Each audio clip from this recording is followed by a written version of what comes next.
Quem sabe o quê? E quem não sabe? E por quê? Qual conhecimento é reconhecido e qual conhecimento não é? Qual conhecimento tem feito parte dos programas oficiais e qual conhecimento não? A quem pertence esse conhecimento? Quem é reconhecido por ter conhecimento e quem não é? Quem pode ensinar o conhecimento? Quem pode produzir o conhecimento e quem não pode? É inegável que a gente vive um mundo completamente colonizado hoje em dia.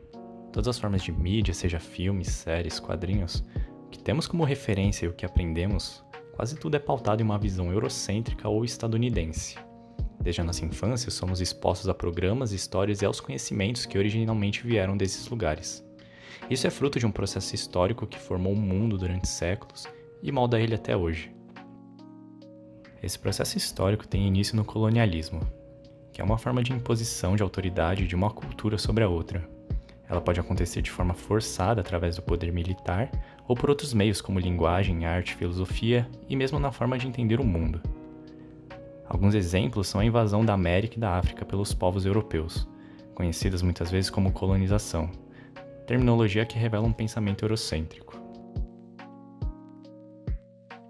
A expressão colonização é muito atrelada à época das grandes navegações, quando metrópoles europeias começaram a invadir e dominar territórios na América e na África, e assim implementaram nos povos nativos suas próprias visões de mundo, desconsiderando toda a cultura e saberes dessas sociedades já existentes. É o que popularmente podemos chamar de colonização. Mais pra frente, na Guerra Fria, disputas de áreas de influência tomavam grande espaço na política mundial. Uma guerra tecno-ideológica era travada entre as duas maiores potências da época, a União Soviética e os Estados Unidos, e o resto do mundo estava submetido a escolher um lado no qual iriam se apoiar. Mas hoje, o termo colonizar se encontra em um contexto completamente diferente daqueles que conhecemos nas aulas de história. Além da colonização de terras em busca de riquezas para sua metrópole ou em busca de áreas de influência para demonstrar seu poderio político, tecnológico, militar, há também uma colonização de objetos cada vez mais subjetivos, o que, quando já estão bem enraizados, torna difícil qualquer tipo de reflexão e autocrítica sobre o que necessariamente é real ou o que apenas nos foi imposto. Talvez o conhecimento seja um dos principais exemplos desses objetos citados. O mundo acadêmico, não há como negar, foi historicamente formado, em sua maioria, por pensadores homens, cisgênero, brancos, europeus e heterossexuais, tornando tudo aquilo que foi formulado em territórios arianos e ocidentais e a partir de uma perspectiva racista e heteronormativa como algo universal, sem nenhum tipo de questionamento. Essa é uma visão unilateral, que engloba apenas um contexto e um sujeito específico, e mesmo assim foi aplicada pelo mundo todo. Não que todo o conhecimento obtido por meio de grandes pensadores europeus seja totalmente descartável, mas isso abre brecha para uma reflexão de que, se a maioria foi ensinada com base em epistemologias de países ditos do norte do globo, qual seria o espaço de toda a produção epistemológica oriunda de lugares como o continente africano e a América Latina, ou em outras palavras, as epistemologias do sul?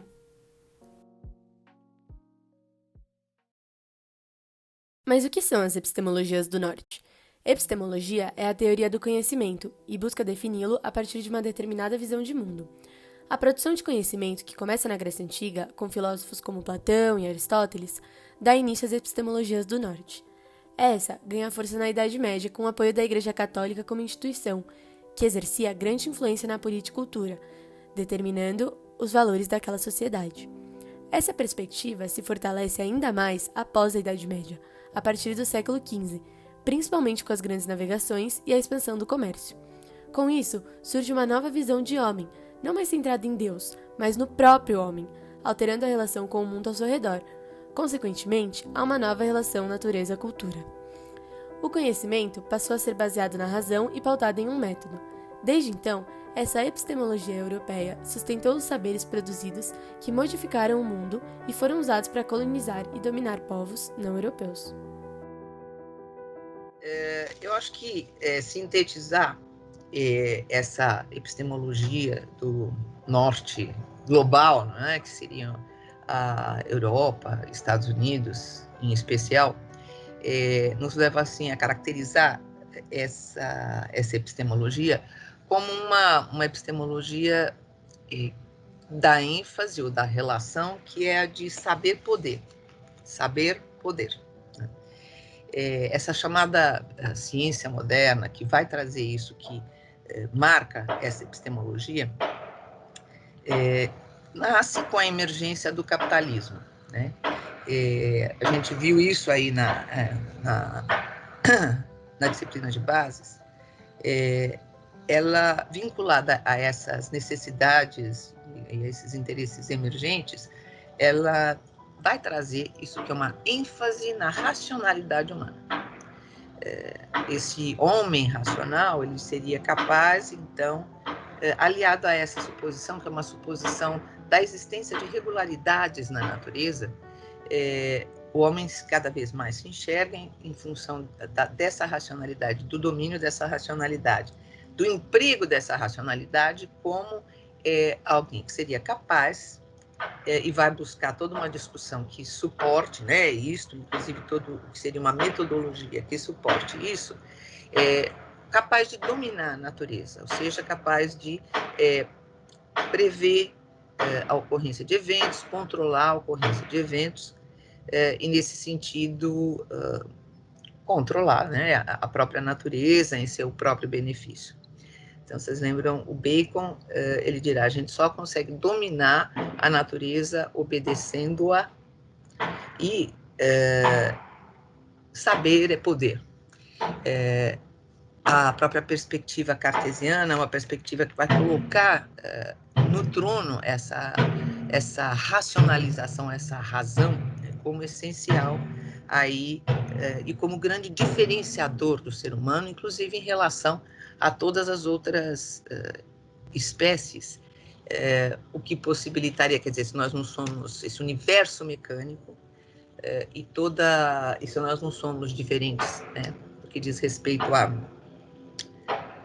ao mecanicismo que está presente no corpo, a nossa mente, o nosso espírito, enfim, que nos possibilita pensar, né, raciocinar. E nesse sentido, produzir conhecimento o grande diferenciador. E mais do que isso, ele não faria parte, inclusive, dessa materialidade que ele é capaz de enxergar em tudo o mais, né, na natureza.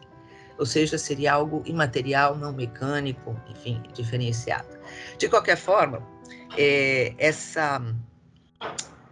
essa superioridade, então, vai colocar, de certa forma, o homem como alguma coisa separada da natureza.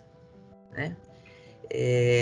Então, ele é capaz de ter um poder sobre ela, e o poder, então, de, não só conhecendo-a, poder transformá-la. Então, prever a ocorrência de eventos, controlar a ocorrência de eventos. Isso vai se estender, essa separação, né, do homem em relação à natureza, e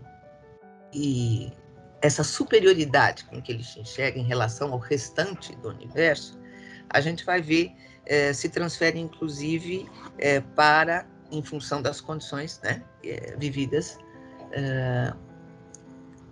o separa, inclusive, de outros homens. Né? Então, essa ideia da superioridade vai se estender a uma comparação que coloca o homem como um ser superior em relação a outros homens, ou seja, em relação àqueles que não pensam da mesma forma ou se utilizam de outras formas de conhecimento ou de relação com a própria natureza. E os processos os movimentos, né, de colonização daqueles que são inferiores são um testemunho na história de como o homem passa a se enxergar ele mesmo como superior a outros homens, não só superior à natureza, separado dela, mas também superior a outros homens, aqueles que não pensam da mesma forma, não raciocinam da mesma forma, não empregam os mesmos procedimentos. Eu diria, então, que só para finalizar, que no caso da psicologia isso traz um problema, né, especial, até porque esse mundo mental, falando bem amplamente, é aquilo que passa a ser o nosso objeto, né? E a gente vai ver essa discussão, bom, nós somos separados do resto, nós somos completamente diferentes do resto, e estudar, então, o homem, este mundo mental que diz respeito ao objeto da psicologia, demandaria, então, algo completamente novo do ponto de vista metodológico, né? Algo que não poderia se aproximar, inclusive das demais ciências da natureza, né? E eu acho que quem traz uma resposta, ou pelo menos uma das respostas para isso, que vai trazer um especial problema, né? Ou pelo menos uma questão importante para a psicologia, vem da biologia e vem da teoria da evolução do Darwin. Porque a tendência é enxergar a ideia de evolução como uma ideia de transformação em direção a algo que é superior, como se numa escala evolutiva o homem acabasse culminando como o ser mais perfeito desse processo de evolução, né? O produto mais perfeito desse processo de evolução. Ou seja, desde do início aí da vida, a evolução teria caminhado na direção de produzir diferentes espécies que culminariam então com a espécie humana. E a ideia do Darwin não é esta, né? Evolução para ele não significa aperfeiçoamento, significa adaptação.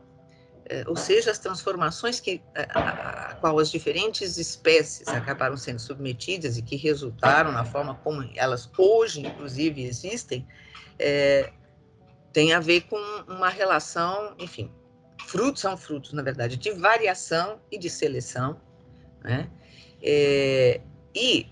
Assim como, sei lá, a barata que hoje está aqui, né, está porque se adaptou às condições de uma determinada maneira, conseguiu existir até hoje, assim como nós, né? Frutos aí de processos que diferentes espécies se transformando concomitantemente em função desses fatores que são a variação e a seleção, né?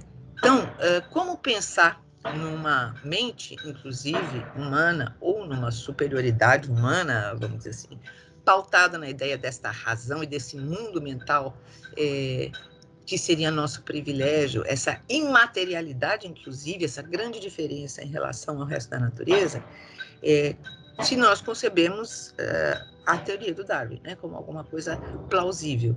Porque o que seria, então, o ser humano, e daí, consequentemente, a própria mente, se não resultado de transformação da matéria, né? Onde é que daria, ou em que ponto surge, então, essa imaterialidade, esta alma,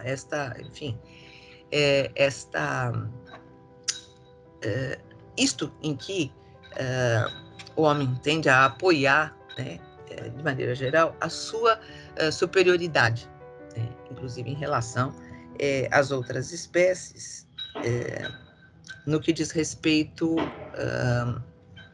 às suas capacidades e possibilidades, né? Mais ainda, que dirá, né, em relação a outros homens.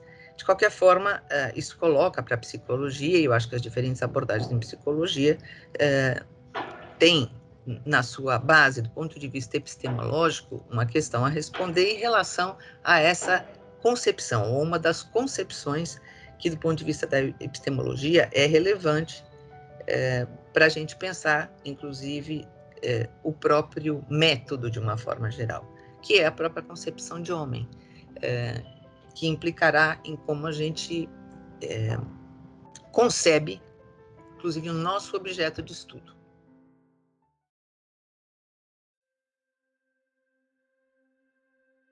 A colonização, sustentada pelo fardo do homem branco, impôs um modo de vida, classificou os conhecimentos, crenças e ditou o que é certo e errado. Dessa forma, houve uma hierarquização de culturas. O colonizador passou a exercer poder sobre os colonizados, não só militar, mas social, econômica e intelectualmente. Essa mentalidade deu origem ao sistema capitalista, com um modo de produção predatório pautado no lucro, transformando tudo em mercadoria, as relações pessoais, a natureza, lutas sociais e o próprio conhecimento. In the last years I've been working as a professor at University Humboldt University in Berlin, in gender studies and post-colonial studies. And on the very first day of each semester, I count how many students are in the room, and then I ask them to raise their hands in case they know the questions. We want to know how many of them knows what. I start by asking very, very simple questions like, what was the Berlin Conference, 1884, 85? Which Asian and African countries were colonized by Germany or by Portugal?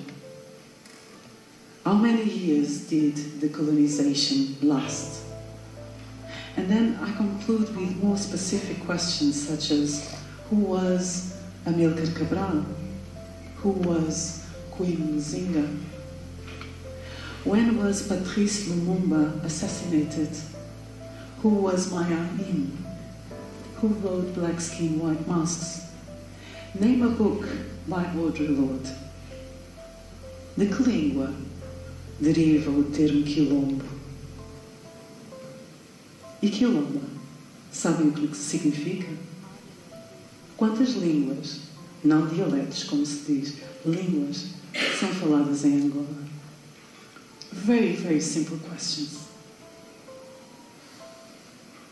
The Berlin Conference is when Otto von Bismarck invited all European countries to come to Berlin to divide the continent of Africa among themselves. That is the Berlin Conference. They had a ruler and divided the continent with a line in 7 pieces.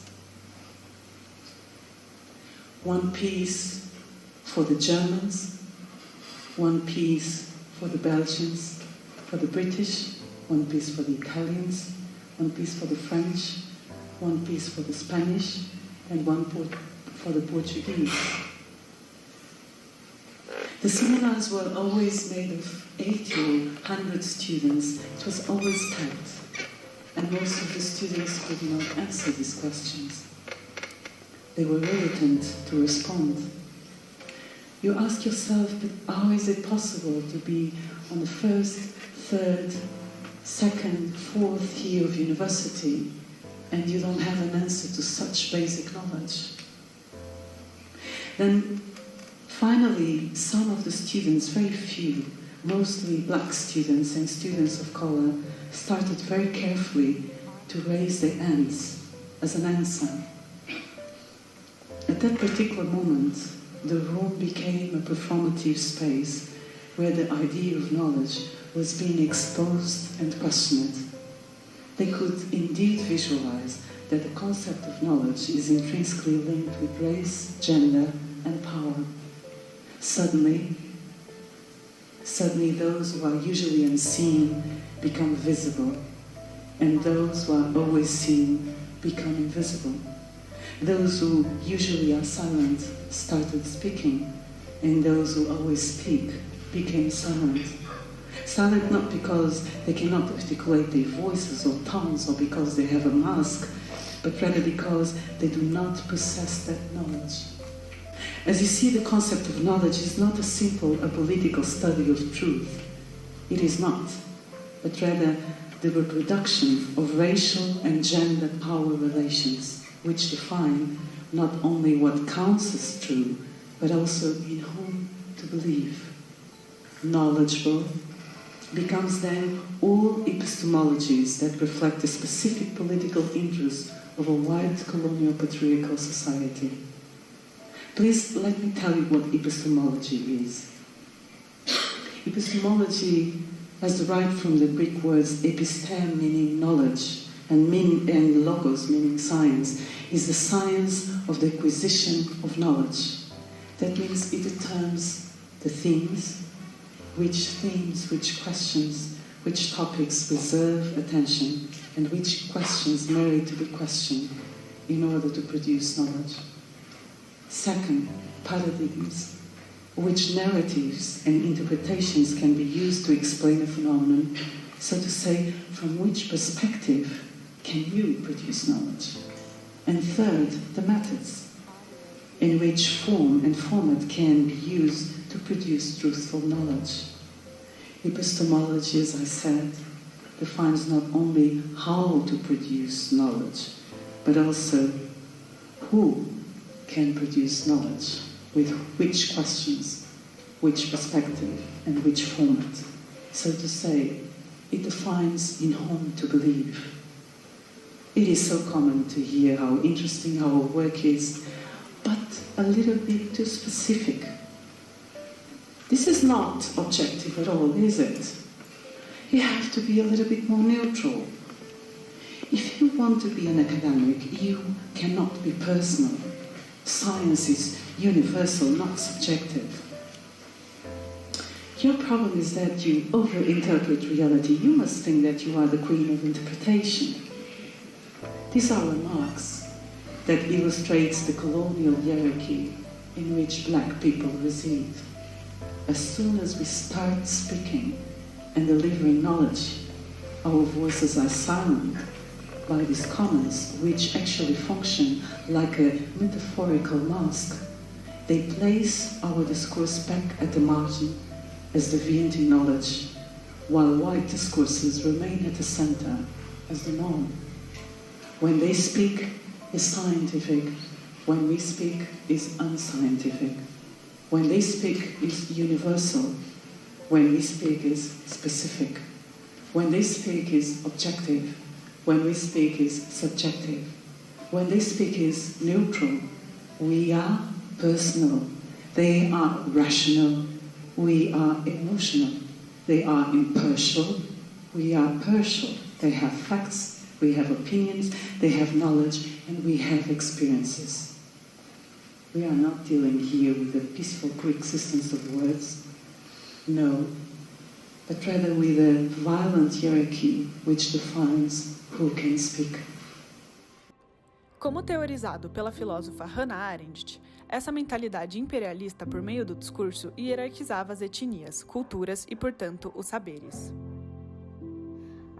A ideia é que a gente reflita sobre a importância de discutir, né, o pensamento predominante que nós temos na nossa sociedade brasileira atualmente. Esse pensamento é um pensamento voltado na lógica do capital. Isso significa um pensamento voltado na lógica de consumo, né, que numa sociedade como a nossa, uma sociedade desigual, faz com que haja aqueles que vão consumir, aqueles que vão produzir, aqueles que vão sobreviver e aqueles que ficam à margem da sociedade, né? Então, a nossa sociedade é uma sociedade que se organiza dessa forma e uma sociedade que, por sua vez, é fruto de um processo histórico, né? Então, quando a gente pensa em cultura brasileira, quando a gente pensa em identidade brasileira, em sociedade brasileira, não dá pra gente esquecer, né, de todos os processos históricos que fazem parte da nossa formação enquanto sociedade, cultura e identidade, né? É importante a gente perceber que ao longo dessa formação da sociedade brasileira, a gente percebe que as narrativas predominantes são as narrativas dos conquistadores, né? As narrativas dos colonizadores, as narrativas dos dominantes, enquanto que as narrativas dos dominados, né, são narrativas que são apagadas, são narrativas que são anuladas, esquecidas. E o quanto que hoje, dentro do debate, né, em relação ao que a gente chama de necropolítica, é fundamental que a gente tenha consciência de que a necropolítica, ou seja, uma prática política que extermina corpos, né, corpos negros, corpos dos povos originários, enfim, corpos daqueles que estão, né, sendo subjugados dentro dessa lógica social, também é uma necropolítica que afeta não só corpos, mas memórias, histórias, narrativas, línguas. E qual seria, então, a relação entre as epistemologias do Norte e a dicotomia natureza-cultura? É fato que estamos diante de uma crise ambiental decorrente do capitalismo e do modo de produção atual, pois extraímos e dejetamos mais do que temos disponível e podemos reciclar. Desse modo, o conceito economia verde e sustentabilidade vem à tona com o objetivo de supostamente reduzir, reutilizar e reciclar. Porém, de onde vem essa ideia? Na verdade, essa é só uma maneira de tratar o meio ambiente como um capital, já que todos os ciclos da natureza são controlados pelo mercado. As epistemologias do Norte utilizam as relações internacionais, o que envolve a questão ambiental, como uma ferramenta do capitalismo e para a manutenção da soberania política. Ou seja, a crise ecológica não se separa do capital. Conforme se sabe, a causa de um problema não pode ser sua solução. Logo, se as causas da crise ambiental estão totalmente vinculadas às desigualdades oriundas do sistema capitalista, a solução para os problemas ambientais não pode ser somente a economia verde. Qual que é a sustentabilidade dentro do capitalismo, né?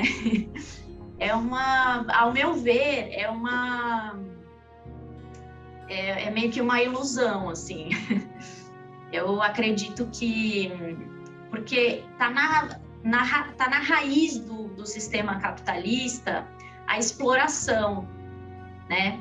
Porque o sistema capitalista tem essa fundamentação de acumulação de capital e de acumulação de recursos, vai existir sempre esse desequilíbrio, né? Porque para haver acumulação de um lado, tem que estar faltando do outro, né? E isso rompe completamente com a lógica do planeta e com a lógica da ciclagem de energia e da ciclagem de recursos, né? Então, essa tentativa que existe de colocar a sustentabilidade dentro de um modelo, né, que é tipo green economy, green growth, esses termos todos, eu acredito que eles são todos, na verdade, falsos e chega a ser, de uma certa forma, cínico, né? Porque sabe-se que não dá para chegar numa sustentabilidade verdadeiramente viável se a gente não, na verdade, quebrar com o sistema de produção e reprodução que ocorre dentro do sistema capitalista, né? A gente tem que quebrar especialmente com essa lógica de exploração, né? Exploração do homem pelo homem, exploração dos animais, exploração dos recursos, a todo custo para que haja um crescimento econômico, né? Isso é falso, ao meu ver. Existem até muitos estudos, inclusive eu posso até passar para vocês depois, um estudo que saiu ano passado, que olha para algumas propostas do World Bank, do Banco Mundial, né? E a proposta das Nações Unidas para chegar a essa green growth, né? Se você for pegar mesmo da forma como eles estão propondo ali, se você for colocar na ponta do lápis, a gente não consegue diminuir da forma como estão propondo a quantidade de carbono, de emissões de carbono. Então, mesmo se fizer do jeitinho que eles estão propondo, não tem como, esse estudo prova por A mais B que não tem como fazer dessa forma como eles estão fazendo, né? Como eles estão propondo. E também, não só pela questão do carbono, mas também pela questão dos recursos naturais. A conta não fecha, né? E a conta não fecha justamente porque não se está questionando o sistema financeiro e o sistema econômico e produtivo do capitalismo, né?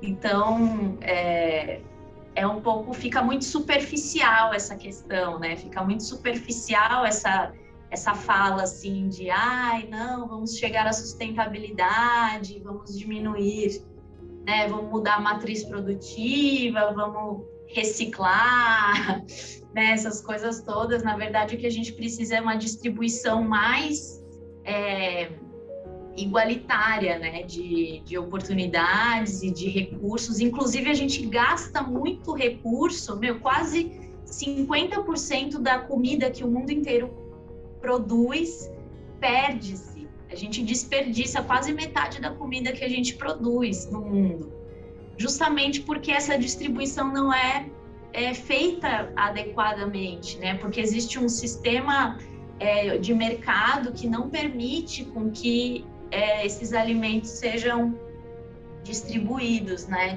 para quem realmente precisa. Então, ao meu ver, é isso, assim, a gente tem que tomar muito cuidado com a apropriação do termo sustentabilidade por esses setores, né, que não questionam a verdadeira raiz do problema. Esquecemos de nos questionar se realmente queremos transformar o mundo para que tenhamos um futuro saudável e possível no planeta Terra, ou apenas estamos utilizando dessa oportunidade para subordinar ainda mais a natureza às mãos do ser humano e transformá-la em uma mercadoria. O que será que está por trás da economia verde? Sustentabilidade para quê? Recurso natural para quem? O que é preciso sustentar? Eu espero que os brancos resolvam entre vocês se vocês querem acabar mesmo com a vida no planeta. Como nós abrimos para a utopia, Vera, com certeza, sim, já teve gente desenvolvendo enredos, já argumento para pensar que com a aceleração dessas crises climáticas e interna ao próprio mundo capitalista, nós vamos ser obrigados a pensar outras formas de compartilhar a governança do mundo, né? No sentido de governança de cada um em si. O mundo é cada um de nós. Então, nós vamos ter que aprender a governar cada um de nós para que isso produza um governo do mundo. Não porque nós vamos ficar melhor, mas porque a coisa vai ficar pior. O abismo, né, cognitivo, esse abismo cognitivo que você identifica, ele foi instalado desde a década de 40, 50, e talvez ele tenha sido instalado mesmo com aquilo que eu chamei de Fordismo. É quando todos nós vimos que as coisas podem ser reproduzidas em série e que a caixinha do leite ou qualquer outro produto que está na gôndola do supermercado, aquela coisa apareceu ali. Mesmo um carro, né, um carro que implica um processo longo de gente trabalhando até ele estar montado, ele passa na sua frente, você já se acostumou tanto que aquele carro é uma coisa que, sabe, não importa mais o processo, aquele carro é uma coisa. Então, a caixinha de leite e toda a facilidade do biscoito da gôndola são coisas que aparecem na sua cara e você pode simplesmente consumir. É isso que o Davi Copenau Yanomami, nessa sua prospecção do mundo do branco, que ele olha de dentro da floresta, ele diz que é o mundo da mercadoria. Vamos imaginar que esse mundo da mercadoria, então, é mágico. Ele faz aparecer água na torneira, leite na caixinha e coisas na gôndola. Quer dizer, o pensamento mágico do mundo subalterno a essa ordem capitalista, ele é tão maravilhoso quanto o pensamento de um xamã. Entendeu? É isso, Siddhartha. O pensamento mágico de um escravo do capitalismo, ele é tão fantástico que ele acredita que o capitalismo pode acabar com o mundo e criar outro. É por isso que nós tivemos 8 missões espaciais do começo da pandemia até outro dia. Eu me pergunto, por que um cara vai financiar mandar um foguete para o espaço no momento em que o mundo está morrendo por falta de vacina, por falta de informação, de conhecimento, para a gente ficar cerca da nossa casa comum, que é a Terra? Vocês sabem, o Brasil mesmo despachou um satélite para o espaço. O Brasil fazendo o quê, entendeu? Qual é a onda do Brasil mandar satélite para o espaço, quando ele deveria estar cuidando de apoiar o Butantan para fazer vacina? Outras prioridades, quer dizer, a gente perdeu a prioridade. Então, nesse mundo mágico do capitalismo, tudo pode. A Terra, inclusive, se ela acabar, tem outra. Se a mágica que me afeta no sentido da vida no mundo, no planeta, permite que esse mundo possa ser compartilhado por outras cosmovisões, que ele possa continuar existindo para outros sentidos, isso distingue um jeito, digamos, que eu reconheço e que eu participo dele. Eu desejo mundos plurais. Aquela ideia de outro mundo é possível, eu sempre achei super bacana. Eu me entendo de cara com a ideia de outros mundos é possível, porque eu experimento esse sentido de outros mundos. A gente não precisa ter uma única observação sobre a vida e o mundo. Esse é o problema do totalitarismo. O totalitarismo não suporta muitos mundos. Ele não suporta muitos gêneros. Ele não suporta muitas espécies. Então tem uma espécie, é humana. A espécie humana manda no mundo. O mundo é um. Então tem que ter muitos mundos. Eu quero muitos mundos. A mágica que me afeta é de muitos mundos, mundos plurais, a possibilidade de muitos mundos. E não essa burrice de um mundo que eu vou comer e depois vou buscar outro. Esse mundo fast food, essa ontologia fast food, você come o mundo, come o mundo, come o mundo, come o mundo. Então é uma obsessão estúpida.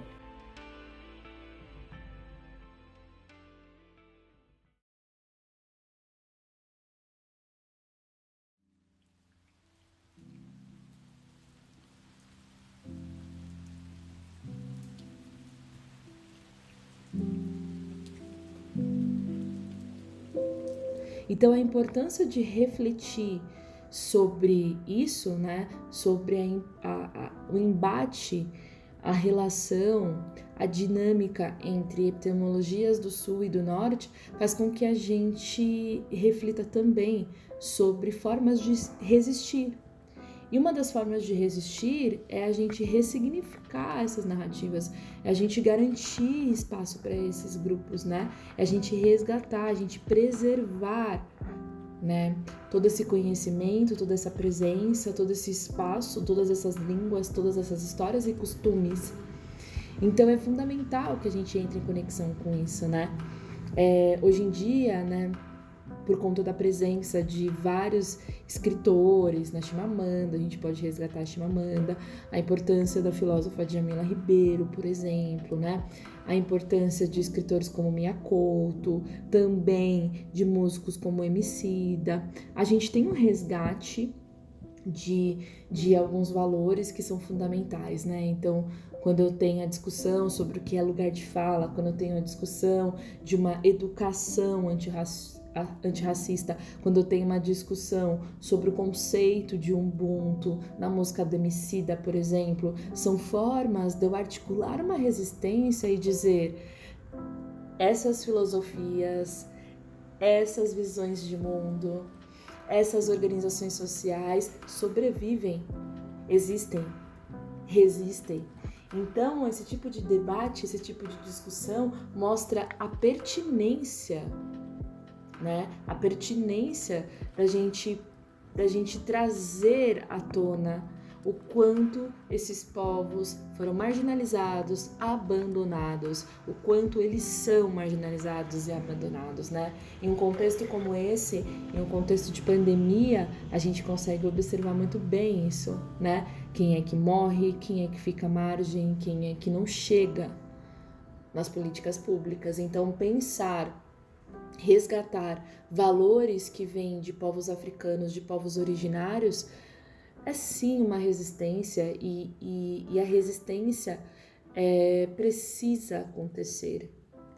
Né? Atualmente a nossa sociedade está à beira de um colapso, né? Por conta de uma ausência de políticas públicas, por conta de um preconceito, por conta de uma visão ainda romantizada dos povos indígenas, por exemplo, por conta, né, do predomínio do agronegócio. Então é importante a gente observar o quanto a gente ainda carrega, né, desse pensamento que é estigmatizado, é um pensamento ainda determinista, é um pensamento ainda meritocrático, né? E o quanto, ao mesmo tempo, de forma paradoxal, a gente carrega em nós vários valores de outras culturas que fazem parte da gente, né? Então, por exemplo, a necessidade de eu fazer um álbum enquanto cantor de rap e resgatar valores, né? Valores de grupos africanos, mostra o quanto que a gente ainda tem desses povos, né? O quanto que a dívida histórica ainda persiste, o quanto que precisa ser feito para quitar essa dívida, seja através de políticas públicas, seja através da organização de espaços, né? Então é fundamental, nesse sentido, uma educação voltada para isso, né? Nesse sentido, uma educação que desde as séries iniciais traga essa reflexão, mostre como a nossa sociedade se faz através de uma dinâmica de narrativas e que algumas narrativas se sobrepõem a outras, a gente consegue inserir cada vez mais essa reflexão sobre a identidade brasileira.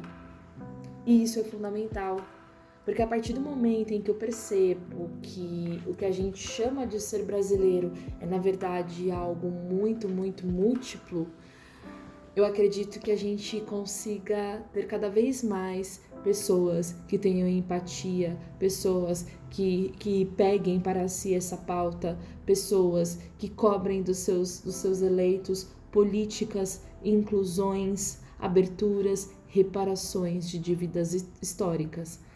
Então, como professora que sou, acredito, né, que esse debate que acontece no nível acadêmico deva acontecer em qualquer nível da nossa educação, porque afinal de contas é através da educação que a gente consegue inserir novas narrativas e mostrar que em muitos dos povos africanos, em muitos dos povos indígenas, em muitos dos povos que chegaram, né, durante os processos de imigração, em muitos povos que estão chegando agora por conta desses novos, né, processos de imigração que nós temos agora no século XXI. E principalmente, né, depois de um período como esse, o período da pandemia, eu acredito que é chegada a hora da gente perceber que debates são necessários porque educam, debates trazem novas posturas e novas posturas trazem novas políticas públicas e novas políticas públicas trazem reparações históricas, novas formas de agir e pensar dentro da sociedade. Então, eu gostaria de dizer isso, né? Então, a importância da gente conhecer outros escritores, a importância da gente conhecer outras formas de se pensar, a importância da gente não menosprezar culturas que não são letradas, por exemplo, né? Durante muito tempo, se subjugou grupos tribais por não serem grupos escritos, né? E o quanto a gente perdeu de conhecimento por achar que grupos que se organizavam de forma diferente, né, grupos que não tinham a lógica do Estado, eram grupos que não tinham organização e, portanto, selvagens, né? É importante a gente perceber que muitas vezes a lógica se inverte, né? E movido pela ganância, pela lógica do capital, né, movido pela arrogância, pela prepotência, muitas vezes o selvagem aparece como aquele que aponta o dedo para o outro que é diferente.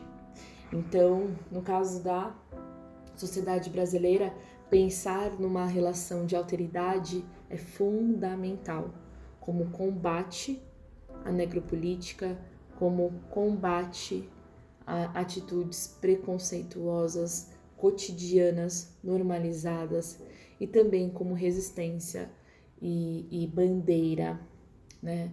Bandeira em prol da reparação da dívida histórica, né?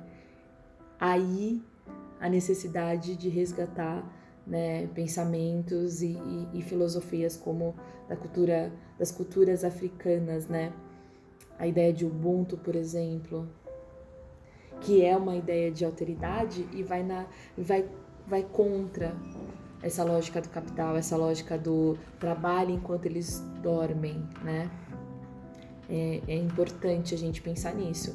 Então, para concluir, né, esse debate em academia é fundamental, esse debate, né, nesse nível de ensino superior é fundamental, mas ele precisa chegar a todos, né? Então, uma educação que reflita sobre as epistemologias, na verdade, é uma educação que traz a oportunidade da gente concretizar essa pauta e essa luta dos povos originários e dos povos africanos que tanto contribuíram, né, de forma desumana, de forma ilegal, né, de forma totalmente sobre-humana para a formação da nossa sociedade. Então, o debate é resistência, o debate é prática e também o debate é ressignificação e novos rumos, e é isso que eu acredito, numa educação que traga a problematização e a ressignificação das narrativas dos vencedores. É isso. Muito obrigada.